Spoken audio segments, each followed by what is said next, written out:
Happy Tuesday, everybody. We're on the 11th floor of Kingfisher Nest Hotel. We've got a beautiful background of Nairobi. And today we're talking about personal branding.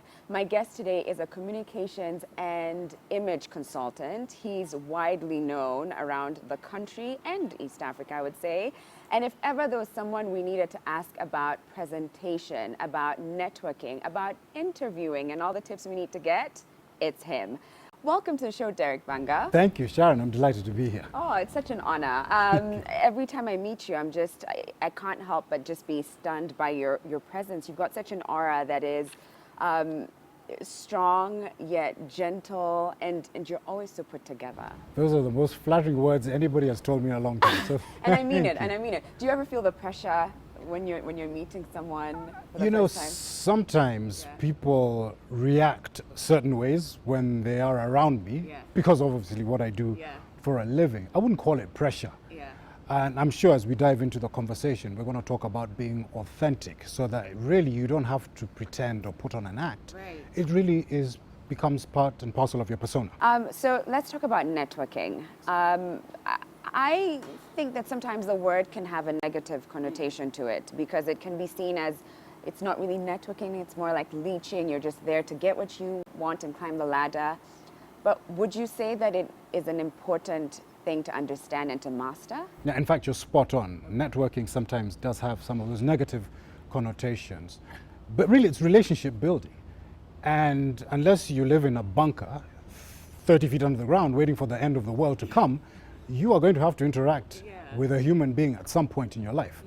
So really networking, relationship building, let me use that term, especially when it comes in the professional world, is really about creating those relationships that are going to help you achieve your professional goals. Those relationships might be with your colleagues at work, those relationships might be with your clients, those relationships might be in your personal life. Can you have a successful career without having mastered that relationship building skill? Yeah, you do have to be strategic about it. There are certain things that you should be doing more of, and there are certain things that you should be doing less of in order for you to be able to create those fruitful relationships. So yes, you do have to think about it. You do have to sort of plan how you're going to do it. It could be an event, it could be, it could be some sort of a function, but you do have to start thinking about it in a strategic manner. Right. Let's talk about what you just said, that there's certain things you might have to do less of. What are those things? Where do people go wrong when it comes to networking? Oh, there's so many. I'll give you obvious ones. So business cards, for example. Some people have them, some people don't have them. There are people who have them and they think those business cards are actually used to introduce yourself to people, and you think that the law of averages is going to work, and the more business cards that I give out, the more business I'm going to get. You position yourself at the front entrance of an event or maybe near the restrooms, and everybody who passes by, you just hand them a business card. So that's something that I would talk to any one of my clients about and tell them, actually, business cards are about cementing a relationship that has already been built. And that's how they should be used strategically. So business cards, yes, but used in moderation. That's something that you should do perhaps less of. Yeah. Is there something else, another tip? I mean, that's such a good one. I'm trying to see if there's anything else that you can give us. Something that we shouldn't do. Yeah, you walk into an event, and let's pick a particular, let's call it a networking event. Okay? And most people, when they walk in that event, the human condition is to be a little shy, a little reticent, to be a wallflower. For most people, actually, we don't have the natural gumption to get up there and introduce ourselves. So there are certain things that you shouldn't do in order to make yourself known. Did you know, for example, that how you hold your body? Okay? So for example, if you walk in and you are what I call condensing, so you're making yourself smaller, which is something that is natural to do. You may be even folding your arms. You may be, touching your face and things like that. All of those are leading to a rise in a particular hormone in your body called cortisol. Cortisol is a stress hormone. So you're already a little nervous and you're adding fuel to the fire simply by using the wrong, let me call them non-verbal cues. So that's something that you should do less of. Actually, the reverse is true. If you Yeah, make yourself bigger, if So you when you say that, do you literally mean, you know, I sort of sit like this now? literally, yeah, open up your Wow. shoulders. Okay. I mean, there are ways that you can sit right, I'm not going to without spread my showing legs. the whole world. Yeah, yeah. But there are certain ways that you can hold your body just simply to balance those hormones in your body. In fact, it's increase of just lowering the testosterone, lowering the cortisol, Yeah. increasing the testosterone, which is the good hormone, and you'd be surprised that that will make you feel more confident. Wow. Okay, so the reverse would be head up, chest out, shoulders out, and no touching your face. You talked about touching your face. Should you not? Touching your face, for example, having your hands or Crossed. your limbs So where crossed or should touch you- each other. That can be sometimes tricky. Where I should you know. put your hands? Well, like as let you're- your hands be hanging just comfortably, loosely by your side. Okay. You don't necessarily have to be gesturing Yeah. or doing anything like that. Yeah. But what I would say is avoid the contraction. Most people would sort of want to hold their hands like this, for example, that sort of thing. Just let your hands hang out loosely by your side. I guess these days something else that a lot of people are guilty of, me sometimes, is using the phone as your shield and sort of like your armor. So I guess put the phone away and just let your hands be. So you talked about people who are sometimes shy, not being able to, you know, conduct a conversation in, you know, the ultimate kind of manner. What are your tips for those people who are more introverted, aren't the first ones to go up and just say hello to someone? How do they start that conversation? Well, there's a number of things that you can do. Number one, you can have somebody run interference for you. That's American talk. Yeah.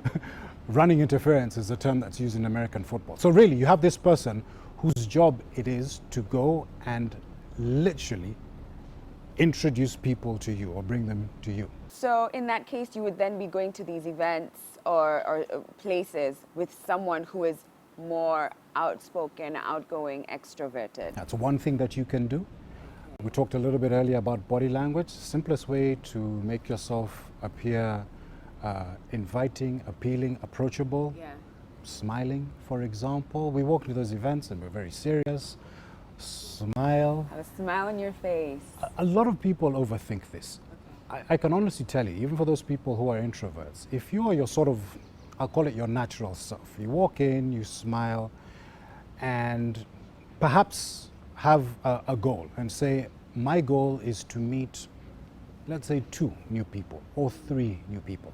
So that you're not walking in there thinking to yourself, all right, what am I going to do? But say to yourself, by the end of the evening, at the end of the 2 or 3 hours, or however long it is, I'll have met 3 people. You will find yourself sort of being a little bit more focused in terms of what you want to achieve. Okay, I love that. Have a goal. So how then should we go approaching someone? Do you just say, hey, my name is, what's yours? What do you do? How do you start that rapport between a stranger? It's as simple as that. You can simply walk up, because these events are designed for that. They're designed where people are supposed to come up and introduce themselves in a non-threatening environment and way. So simply walk up to somebody and say, hello, my name is Derek, and I just wanted to say, how do you do?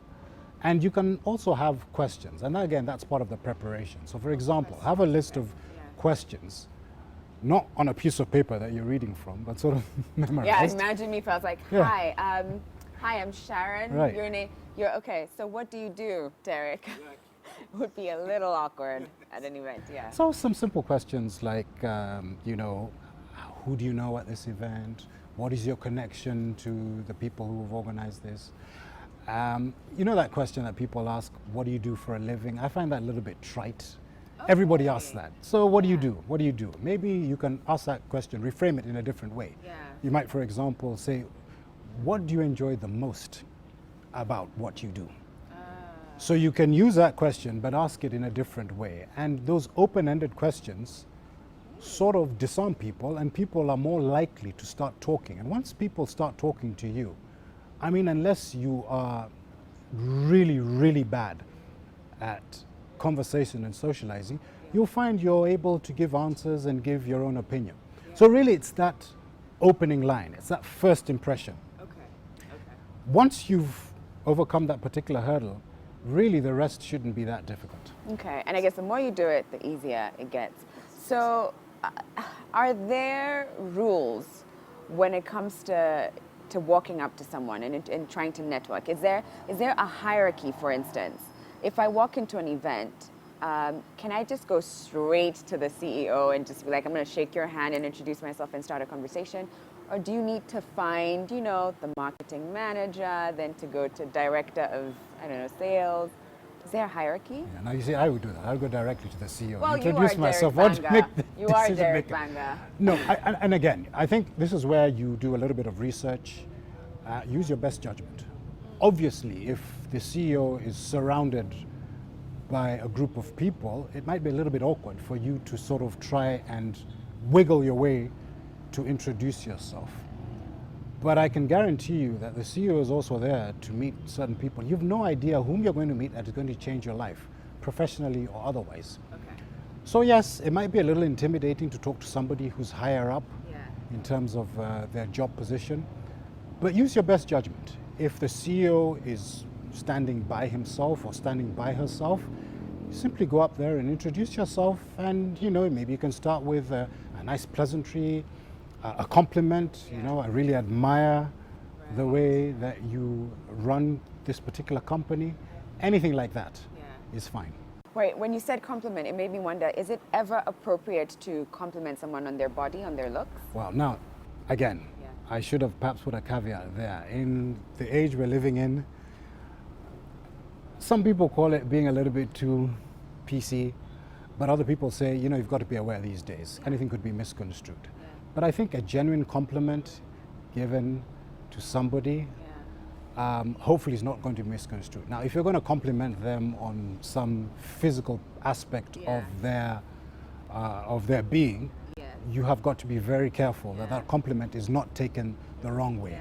But I don't think you can go wrong with complimenting somebody on maybe what they're wearing, complimenting them on maybe some aspect of their job that they have done. I'm curious to know, who would you, as Derek Bbanga, love to have in your circle? Are there 3 people that you would love to have like a professional relationship with around the world? It could be in Kenya, it could be around the world, and why? I would love to meet Elon Musk.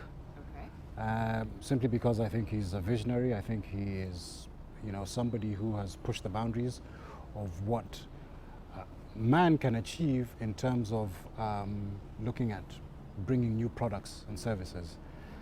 He would definitely be on my list of people that I'd love to meet. I think I'd love to sit down and talk to Will Smith, the actor. Again, these are people that I admire simply because of what they have achieved and the drive and the goal. And what is the secret to success? The people that I love to meet, I would put them in categories. So there's certain people I love to meet in terms of business, and people I love to meet in terms of entertainment, there are people I love to meet in terms of sports. So I've given you one person in business, and there's certainly many more people in business, including here in Kenya. I've given you one person from the world of entertainment, so let me give you one more person from the world of sports. And I think the person from the world of sports that I'd love to meet is a gentleman by the name of Sebastian Coe. Sebastian Coe is he's the high-ranking official within the Athletics Federation. He's a former long-distance runner from the UK. And he's somebody who has transitioned from the world of sports into the world of business. And so again, I'd love to pick his mind to see how have you been able to transform your brand from one arena to the next. And there are many people like him who have gone from successful athletes or sports stars who have transitioned into the world of business. Okay, well, there you go. Those are the 3 people on Derek's list. We have to take a quick break. When we come back, we'll be talking more about personal branding. What are the things you should be doing and not doing to try and create a strong brand in this day and age? We'll be back in a moment. Welcome back, everybody. We're at Kingfisher Nest Hotel talking about branding, personal branding, networking, interviewing skills, things that we need to know when we're out and about and socializing with others in our networks. And our guest is none other than Derek Bbanga. This segment, we're going to be talking about personal branding, and I want to start this off with a quote, and that is, absorb what is useful, reject what is useless, add what is specifically your own. And that was a quote by Bruce Lee. Strong one, huh? Add what is specifically your own. Why is personal branding important? Right. Yeah. Now, listen, this personal branding thing, it has, depending on the time of the day it is, it's either seen as a positive thing or sometimes, as I said, negative connotation. I think it really started in the 80s. I believe in the 80s, people started looking at themselves and saying that we should really be branding ourselves like businesses. Right. So businesses have a reputation. And really, Sharon, that's what it comes down to. Right. It's your reputation. It's as simple as that. Yeah. I mean, if you type in personal branding in Google, you'll get a million different, not only quotations, but a million different sort of interpretations or descriptions. Yeah. But I really like the reputation one. The reputation, what do people think about you? Do you have one to start off with? And everything else sort of falls into place. Actually, that takes me back to a conversation we had with Sunny on the show a couple weeks ago. And, we were talking about branding, and he was saying, I think the biggest mistake a lot of businesses make, which we can now, put it to individuals, is that you're so focused on, what is my brand? Let's build the brand. This is how the brand needs to sound and look and feel, as opposed to what is your task? What is your focus? What do you need to do to serve others, serve your customers? And the more you build that, the more everything falls into place.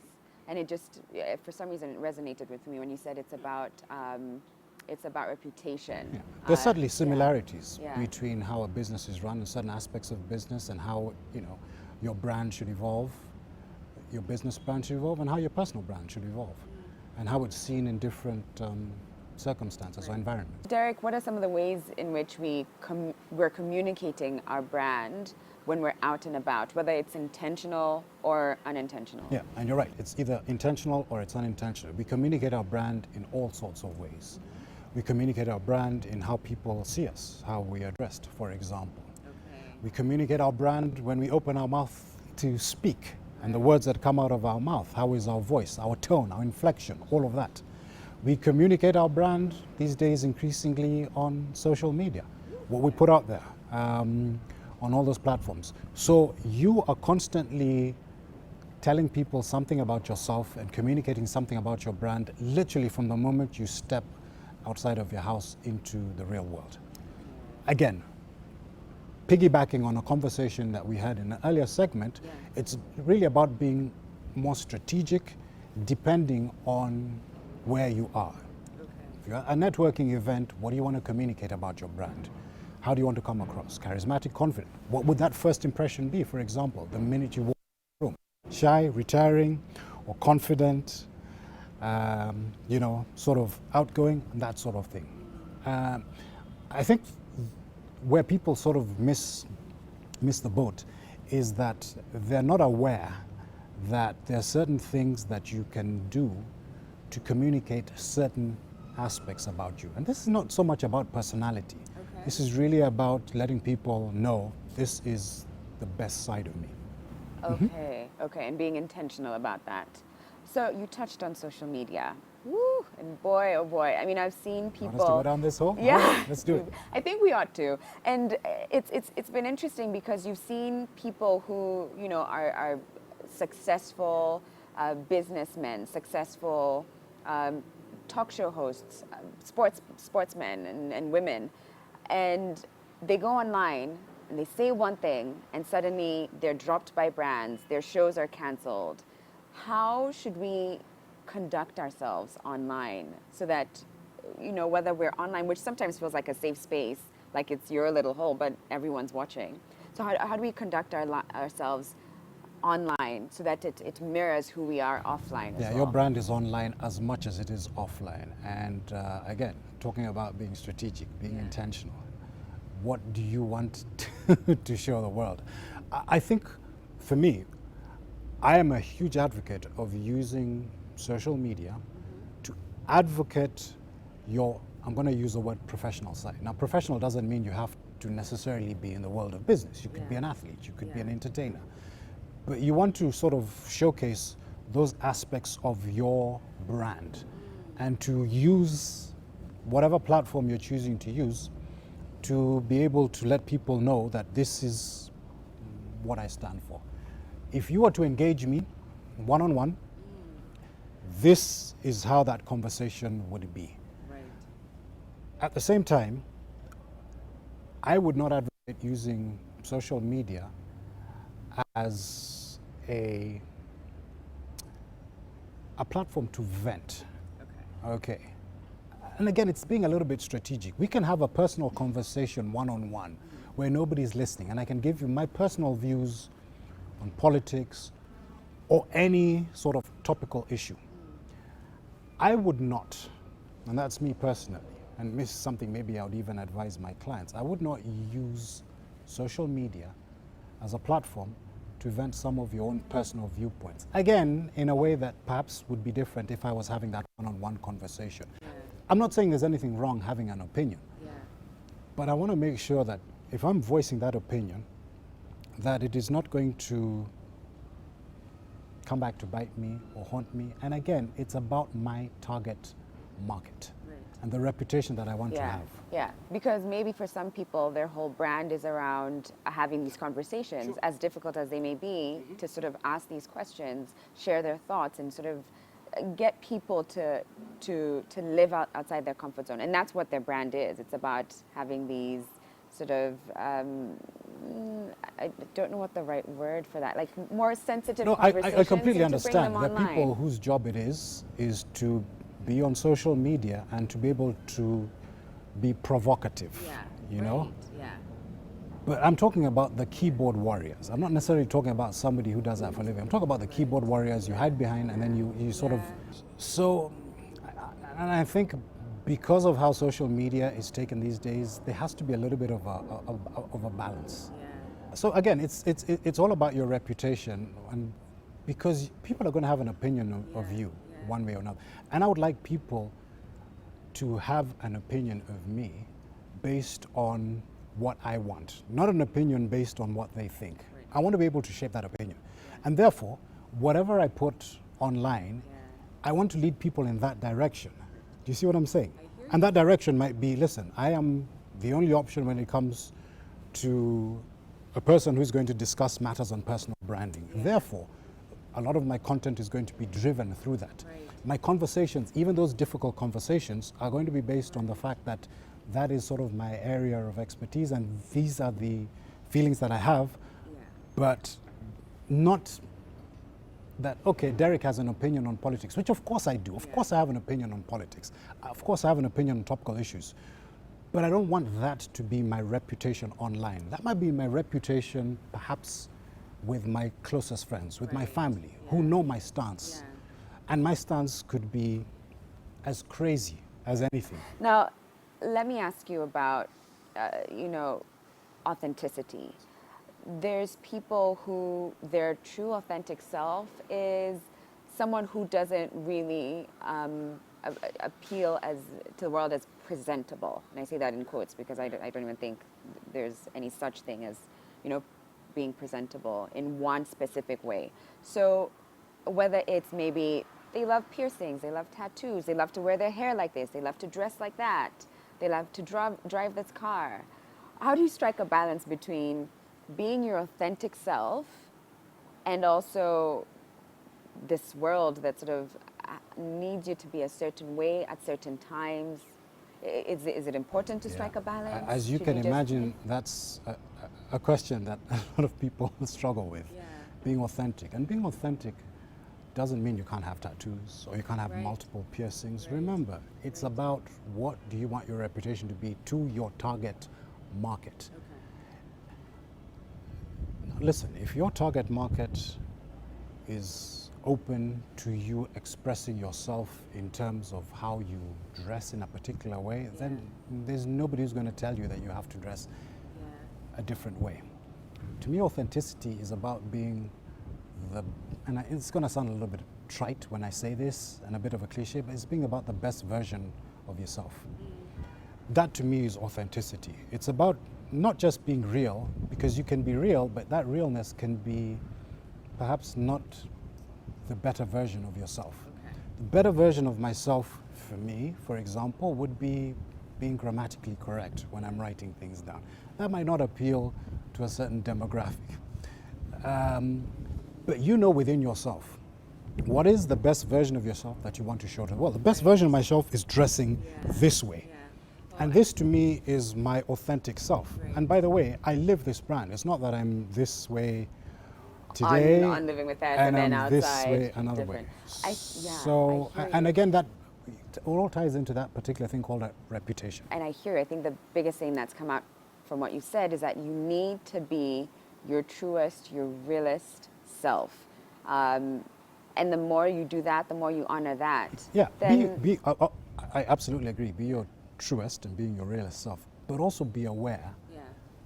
that you've got to be a little bit intentional with being your truest and realest self. If your truest and realest self is to use explicit and vulgar language, to dress in a way that Right. makes other people feel uncomfortable, and then you say to yourself, well, you know what, this is just me being me. Well, know that there are going to be consequences to that action. Yeah. You might not be able to attract the target market or attract the Right. sort of people that you want. Okay. So you've got to think about it and say to yourself, all right, I'm going to be authentic, but I'm also have to think about what is it that I want to achieve in terms of my goals. Yeah. How does someone who maybe suffered a fall in terms of their reputation come back from that? Whether, you know, they had a reputation of being tardy, or they said something that was completely wrong on social media, and, you know, there was a lot of backlash. How do they come back from that and sort of redesign and reconstruct their I mean, part of that is reputation? crisis management. And the good news is you can certainly reclaim perhaps your former reputation if you made a misstep. We're human beings. Yeah. I mean, to err is human and to forgive is divine. There are certain practical steps you can take. If we're talking about social media, I would always advocate for you to take a break. Okay, take a break. Because people's memories, yes, are long, but also the fact that you've taken a break perhaps allows you to regroup and then come back with a sort of different type of strategy. I'm a huge advocate of always, you know, taking the blame. And when I say taking the blame, I mean like apologize, own up to your mistakes and that sort of thing. Yeah, That again is being authentic. If you're truly sorry about something else, you will express it, especially if you've made that misstep on social media. Yeah. Say, I messed up and I'm going to try and come back and be a better human being. Well then, there you go. We have to take a quick break. When we come back, we'll give you all the tips you want to know about interviewing and interviews and how to conduct yourself. We'll be back in a moment. Welcome back, everybody. We're talking about personal branding, and this next segment, I'm going to ask Derek Bbanga everything I can about interviews. Where do we start? Where do we go wrong? So, we talked about first impressions earlier. What's the best way in an interview setting to make a good first impression? What are some tips, some basics that we should be looking to? We talked about body language earlier. Okay, again, But, okay. Yeah. it's a basic, Okay. you know, sort of making sure that you walk in, if you're going to shake hands, having sort of that firm handshake, Okay. sort of the open body language we talked about, keep your head up, that sort of thing. I mean, people are making those judgments about you in seconds, fairly or unfairly, Okay. including that interviewer. Yeah. And so basic is body language, okay? Yeah. Basic would be dressing appropriately for the type of job that you're applying for, okay? And I always advocate dress a little bit better because again, you want to show them that you're making an effort, and this is really important. Yeah. So even if you're going for a job that doesn't require you to dress more formally, I would say just, again, dress just a little bit more because you want to show them that I really want this job and it matters to me. Right. That's a first impression. That's a basic right there. Okay. I remember hearing this tip and I thought, That's interesting. Maybe I should do that next time I go in for an interview. And it was you, if of course, most times people are very nervous about it, but the best way to beat the nerves and to sort of bring out your best self is to go stand in front of a mirror and to just start saying very, very loudly, out loud, these great things about you. Like, you are amazing, you're so hardworking, you're so skilled, you're such a great friend, you're so loyal, to just keep saying these things in the mirror over and over. So I've heard that. Yeah. I mean, that's, you know, the power of positive thinking. I think that's what it is. And if you put out some of those positive vibes, hopefully the universe will reward you. They'll come back and you will feel amazing and awesome. Yeah. You know, whatever it takes for you to gather that confidence. Sure. I think a lot of people don't necessarily believe in themselves. You know what? You have gotten that far. Trust me. In most interview situations, there was a ton of applications, a ton of CVs were sent in, and those have been winnowed into the top however many. Yeah. So believe in yourself that you've made it that far. Yeah. Maybe you're going to ask this question a little later, so I'll preempt it. The question you're going to be asked is, tell me a little bit about yourself. Please have that prepared.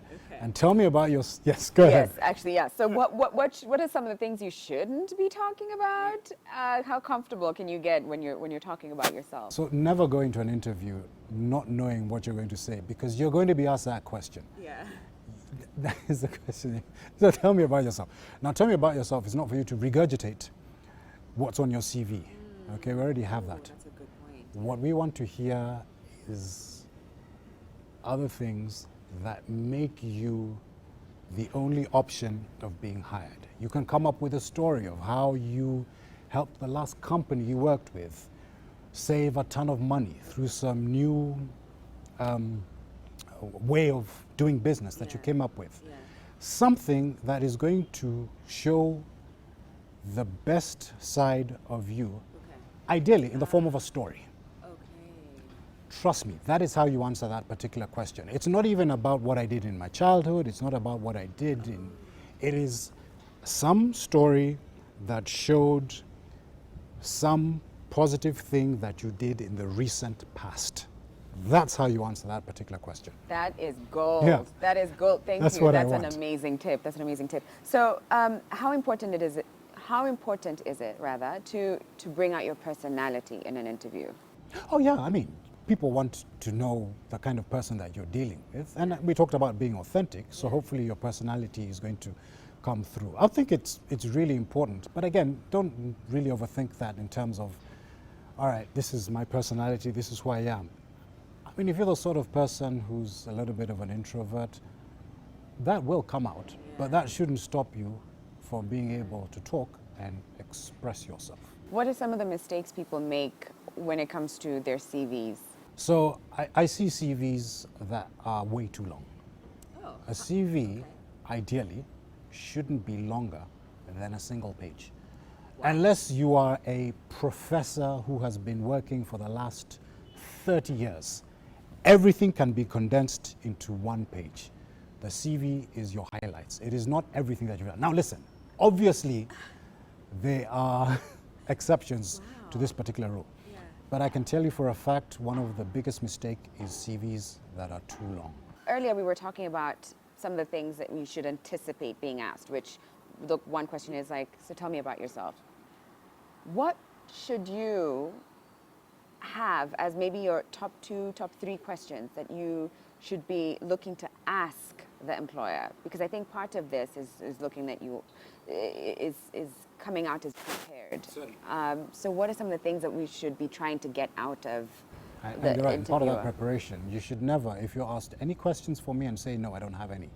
So have a couple of questions for the person who's interviewing you. And again, those questions could range from, you know, if I was to work in this particular position, what would I need to do in order for me to be able to, you know, be promoted or to be successful in this career?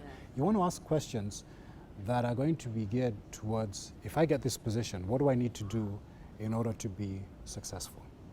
Okay? But you can also ask relevant questions, again, depending on the position, about the firm, about, you know, how they feel that they're doing in the marketplace. There's a ton of questions that you can prepare.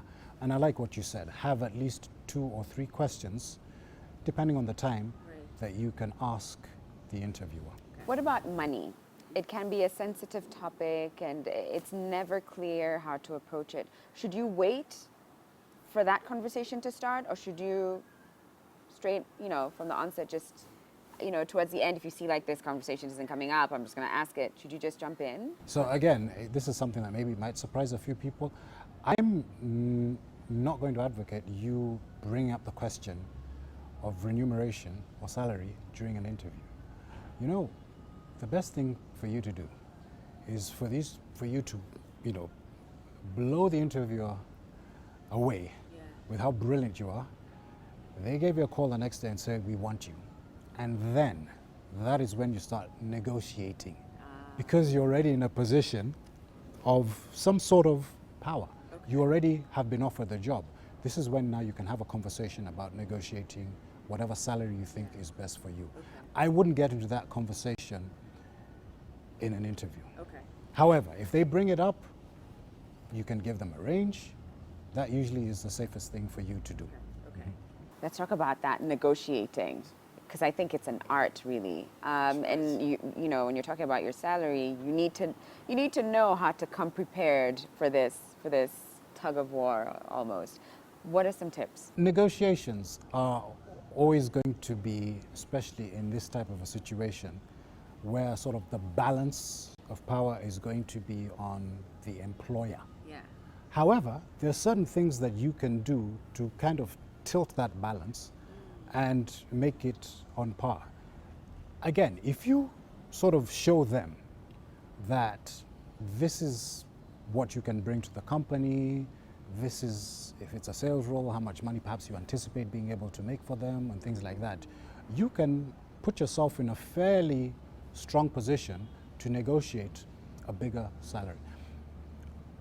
I would always say never accept the salary that the potential employer gives you at first, blush. So they tell you this is how much you're willing to pay. Always be ready to have a little bit of a conversation, but you have to be able to back it up and say, well, actually, I would like this much, and this is why. And then you have your points laid out as to why you think you're worth this much. Let's talk about email etiquette, because this is often part of the interviewing process. At some point, you're going to have to communicate, or maybe not even email, it could even be phone etiquette. Where do people go wrong? With email etiquette? Yeah. I don't know. Do we have another 2 hours for this show? I mean, email etiquette, to me, that's the bane of businesses today. Obviously, a lot of business is done in terms of email. Communication, I should say, in business is done email. What I would say is, an email it should be used to convey information in a succinct way. A lot of people go wrong, and email sort of turns into now sort of lengthy diatribes about any sort of thing, whether we're talking about a situation where somebody is perhaps interviewing for a job, or you're just using email as part of your business. So number one thing is emails should be short, sweet, and to the point. So if anything with emails, please double check, triple check that they're not simple. I have big hands. Sometimes I type a T instead of a D. I go back and I sort of make that correction. And then the third thing I'd say when it comes to email is that always err on the side of being a little bit more professional and formal. Then you can take your cues and sort of lower the formality. Especially if it's a first-time correspondence, or in this case we're talking about if it's an interview type situation, you're going back and forth, you're negotiating, or you're applying for a job. Always err on the side of being formal. Nobody is going to dock you points for doing that, but people will dock you points for being informal. So whether it's you introducing yourself using the dear and things like that, always err on that side. And then, as I said, you can sort of lower the tone of formality based on the response that you get. Right. Would you say it's the same rules that apply when it comes to phone etiquette? I would say if you're using the phone for business in a professional environment, yes, I would say the same rules. Same thing, even especially apply. interviews, Especially interviews.